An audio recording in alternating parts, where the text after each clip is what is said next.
Hey guys! Welcome back to my channel. So for today's video, magkakaroon tayo ng pink haul. And ito guys ay from Shein. Thank you so much Shein for collaborating with me and for sponsoring this video. Nakita nyo naman naka-pink ako na outfit. And naka-pink nails din ako. Itong nails ipapakita ko mamaya kasi galing din itong Shein. Kaya pink haul itong vlog natin today kasi ito is parang in collaboration nila or meron silang bagong category ngayon na pasok sa mga mahilig sa Barbie. So parang Barbie inspired. And kung fina-follow nyo ako sa IG, nakita nyo may mga Barbie post na ako. Kung alam nyo lang guys, nung bata kami ni Angel, lagi kaming may Barbie, mahilig kami sa Barbie. Nung lumabas yung Barbie, pinanood ko siya, nag-dress up ako. Insert ko yung picture sa screen.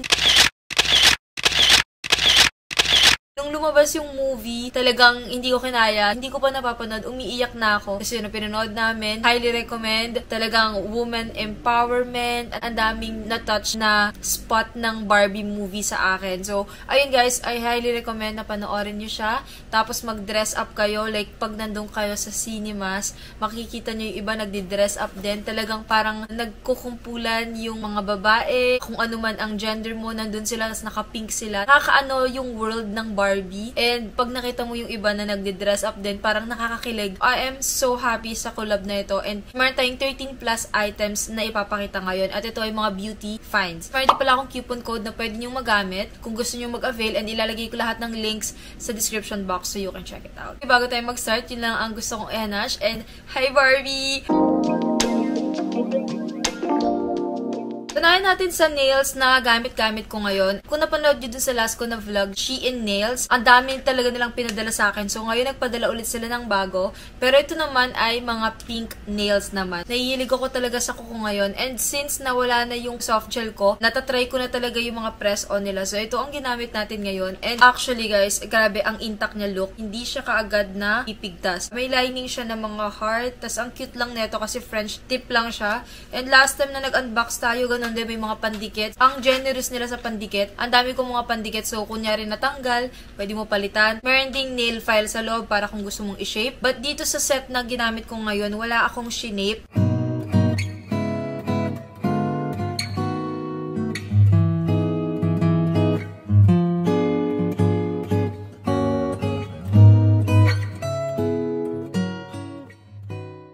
Isang press-on nails is French tip din siya, pero mas maliit ito. Tapos, meron siyang glitter na lining. Itatry ko din to. Pag kunyari ano lang, marami akong gagawin or aalis kami, may mga kailangan gawing errands, para hindi ako mahirapang gumalaw. Kasi ito ang haba niya talaga. Kahit pagta-type sa phone, need mo i-adjust. So, ako sa experience ko sa mga nails, sa mga soft gel, dinedepende ko siya. Like, kunyari, susukatan na ako ng kuko, dinedepende ko siya kung magta-type na ako sa phone. Kasi ayokong bumagal yung pagta-type ko or maapektuhan yung pagta-type ko or pagpipindot kasi syempre nag-i-edit ako lagi. So, dun yung i-depende. Ito kanina, medyo nag-adjust ako pero kaya naman. Pero kung bago lang kayo sa mga press-on or soft gel, I recommend mag-start sa mga ganito maliliit para mag-adjust kayo like normal length lang ng nails.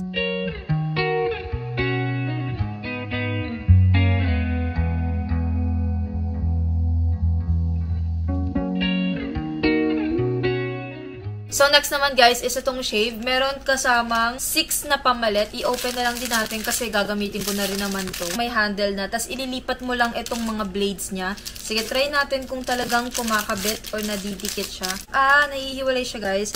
Tapos, meron na siyang lagayan. So, kunyari, ito munang tatlo yung ilalagay mo sa CR. Naka-organize siya ng ganyan. Uy, ayan siya. Sakto, kailangan ko din ng bagong mga blades. Ayun. So, ang dali lang niyang ilagay. Puro pink. And, magagamit niyo yung mga items. Hindi lang siya damit. Magagamit mo siya katulad nito mga shave. Mga beauty finds talaga yung ipapakita ko sa inyo ngayon. Feeling ko sa channel ko, ang daming nahihilig sa mga ganung haul. So, ang daming naghahanap ng mga essentials, must-haves. So, ayan guys.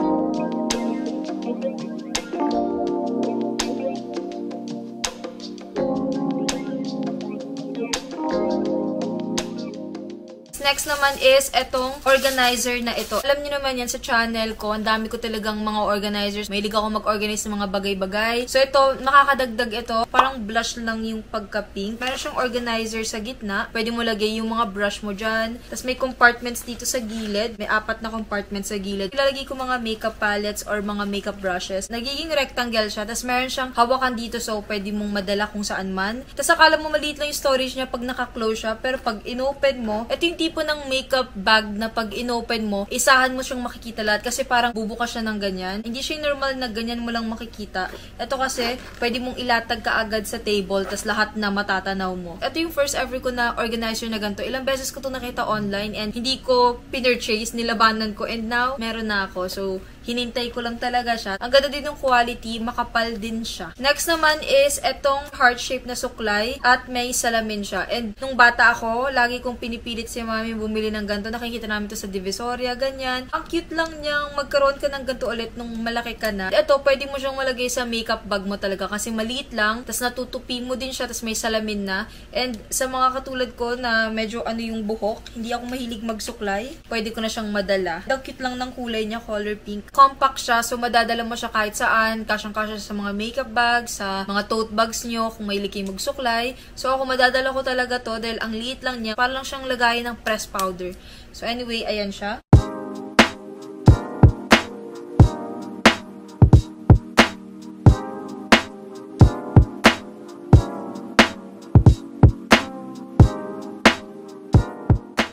Ito ay brush set na with curler and sponge. So, isa-isahin natin. Ayan yung sponge niya. In fairness, malambot din naman. Tapos, color pink, syempre. Yung other side niya ay flat. Tapos, yung other side is yung normal na, ng beauty blender. And then, may makeup na ako ngayon, guys. Like, nagpa-foundation ako ganyan para medyo may coverage. And, need ko talaga ng mga ganito. Meron akong color pink. Meron ako ng mga ganito, pero color purple. But anyway, ayan, color pink. Tapos, lagi akong nakakasira ng curler. So, I am happy. May bago akong curler. And color pink siya. Actually, yung curler na meron ako, color pink na. Try natin, guys. Try ko nang walang salamin. Oh my God.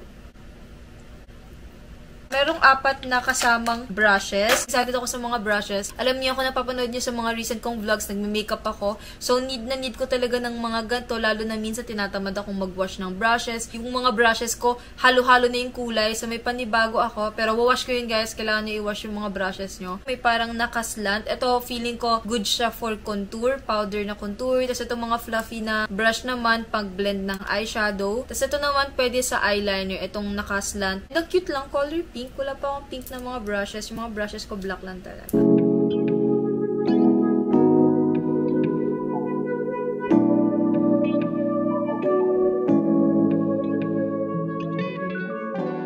Next, guys, is parang feeling ko hindi ko siya magagamit. Pero malay nyo, diba? Kunyari magdadrag makeup or something. Pero ito kasi is grabe yung false lashes na ito. And ang pinaka gusto ko dito, and kaya siya kakaiba, dahil meron siyang color white na strand ng hair and konting color pink na glitter. Kapal nung lashes and ang bold niya, parang pwede mo siyang gamitin for drag makeup. Alam niyo yung parang sobrang mga magagandang makeup na sobrang basta drag makeup, pwede niyo siyang gamitin. Try nating ipatong. Feeling ko hindi ito pabagay sa akin. Saglit. Guys, hindi talaga. Ganyan siya kakapal. Oh my gosh. And alam niyo yung sinusuot kong mga lashes, malilit lang, like sa dulo lang.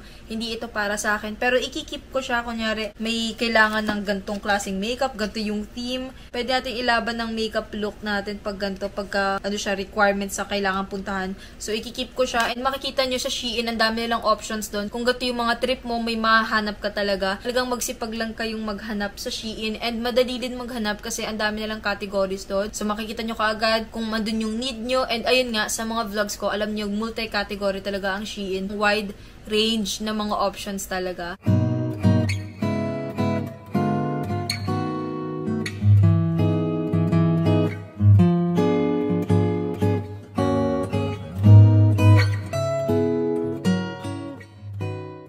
Next naman is etong container na makaka-help pag magkukulay ka ng buhok. So, color pink din. Wala akong ganito talaga. Yung mga kasama lang sa pangkulay ng buhok yung ginagamit ko. Pero makakatulong to sa akin kasi nagkukulay talaga ako ng buhok. Nagkukulay ako ng black. Lalagyan mo na yung pangkulay. Dito mo na i-shake. Tapos, pag i-apply mo siya sa buhok mo, i-squeeze mo lang siya. Tapos, lalabas siya sa other side. Tapos, ang pinaka gusto ko, ganito na yung kanyang bristles. Parang pangsuklay na siya. Lahat ng buhok malalagyan mo talaga. Kasi, parang sinusuklay niya eh. And ako talaga nahihirapan ako magkulay ng buhok. Kahit black lang yun, ang hirap na. Makakatulong ito pag kunyari magkukulay ka ng red, like yung mga edges ng hair mo, makukulayan niya talaga. Kasi mas mapapadali niya yung process. So, ito guys, gagamitin ko talaga to soon. Tapos may measurement sa gilid. Makikita mo kung gaano kadami ilalagay mo.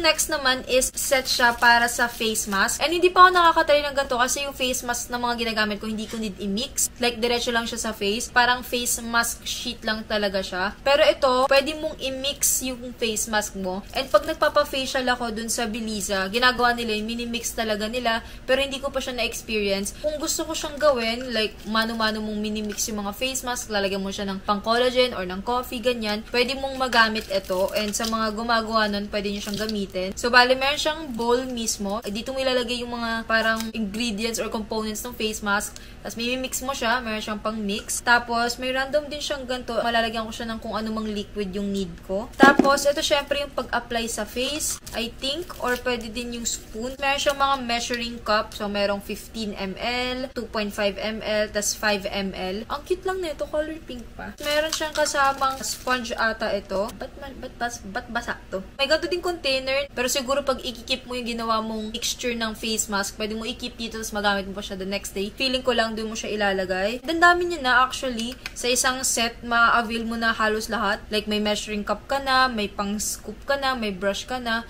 So ayan, sulit siya and affordable itong mga items.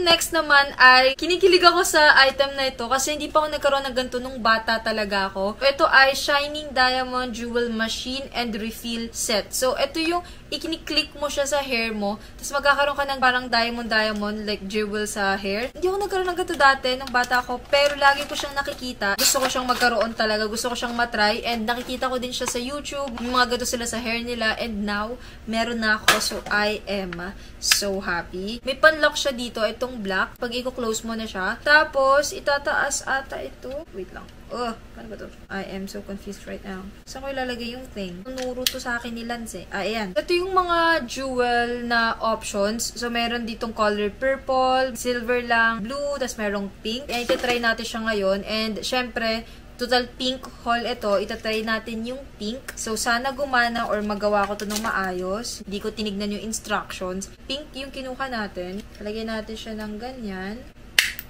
Gano'n ba kadami ang kailangan? Oh my gosh, guys! Nadikit ko. Ayan siya. Kita niyo ba? Ang liit lang, but andyan. But I am happy. Nagro-rotate ng kusa pag click mo. Okay, so lagyan pa natin. Look, guys. Hindi siya agad natatanggal. That's nice. Nakakaaliw naman to. Feeling ko mag-enjoy pag bata, lalagyan mo na gato. May hilig akong mag-ipit ng buhok ng ibang tao. Feeling ko gagamitin ko to kay Angel. Tatry ko to sa kanya bukas. Ang astig. I recommend ito, guys. Pwede siyang irigalo sa mga pamangkin nyo. Tapos ang dami niyong colors na available pag gusto nyo mag-dress up. Pwede nyo siyang magamit. Like, hindi nyo na siya mano-manong ididikit sa hair nyo. May device kayo para mas madali nyo siyang magawa. So, ayan. As you can see, siya ay gumana. I am happy na may ganito ako. And na-experience ko siya kasi nakikita ko lang talaga to dati. So, ayan. Meron akong kintab-kintab sa hair.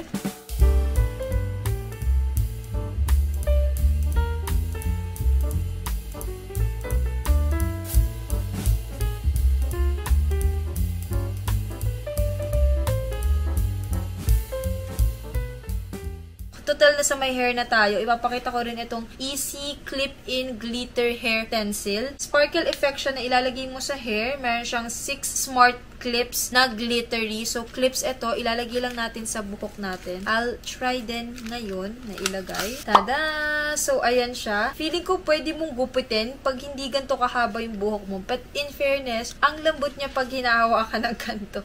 Mahilig ako maglaro ng Barbie, guys. Sinusuklayan ko yung Barbie ko, tinitirintas ko yung buhok nila. So, parang ganun yung feeling niya pag hinahawakan ko to. Saan natin siya ilalagay nang hindi siya makikita do? Tatago natin siya sa hair natin. Ganun pa to. Tingnan yung kanyang itsura. Gumugulo siya tignan kasi yung hair stencil ay straight, tapos yung buhok kulot. So, parang hindi sila tugma. Next naman is itong sponge na to. Ang cute tong itsura. So, ito is parang silicone brush lang siya. Meron siyang gatong side na may bristles and may sponge. Tapos, may other side siya na may sponge din sa loob. Tapos, malilit naman na bristles. Pwede mo lagyan ng facial wash. Tapos, makaka-help siya sa iyong pag-massage ng face. Hindi ko ito ginagamit ng mga more than 2 months or more than a month. Kasi hindi siya hygienic para sa akin. Ngayon lang ako nakakita ng may sponge sa loob. And ang pinaka-gusto ko, pwede mo tanggalin yung sponge. So, pwede mong mapainitan, mababad, mahugasan ng maayos.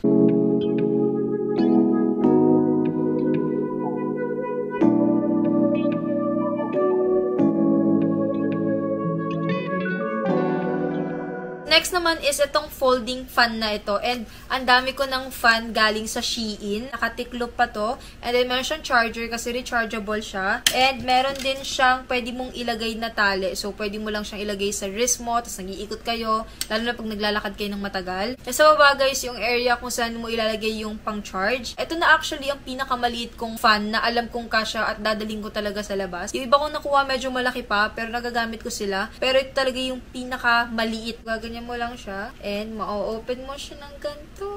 Ang pinaka gusto ko yung gantong detail, may ears siya. Hindi siya cheap guys, may weight talaga siya. I like it guys. Tapos meron siyang 3 na settings and nakahawakan ko siya. Laging may urge na hawakan ko yung mga ganto.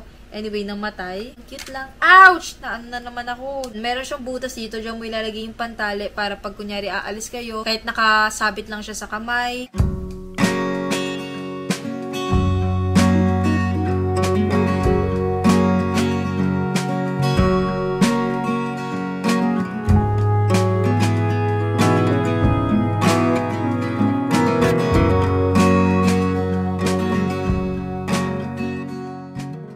Naman yung pink haul na ito. Again, thank you so much Shein for collaborating with me and for sponsoring this video. Sobrang nag-enjoy akong i-unbox tong mga to and nag-iintay talaga akong magkaroon ng time para ma-film. Nangangati talaga akong i-film siya. Ilalagay ko lahat ng links sa description box so you can check it out. Meron din akong coupon code na pwede nyong magamit kung gusto nyong mag-avail. So, ayun lang naman guys. Thank you guys so much for watching. See you guys on my next video. You can follow me on all my social media accounts. Instagram at Emmaara, TikTok at Emmaara pero AAA. And then guys, nasa Threads din ako. Kung hindi nyo pa ako fina-follow, punta lang kayo sa Instagram account ko and then may shortcut for Threads. Nakikipag-usap ako sa inyo doon and may mga announcement ako doon. So, ayun lang naman. Thank you guys so much for watching. See you guys on my next video. Don't forget to drink a glass of water. Drink your vitamins. Stay safe. Bye guys!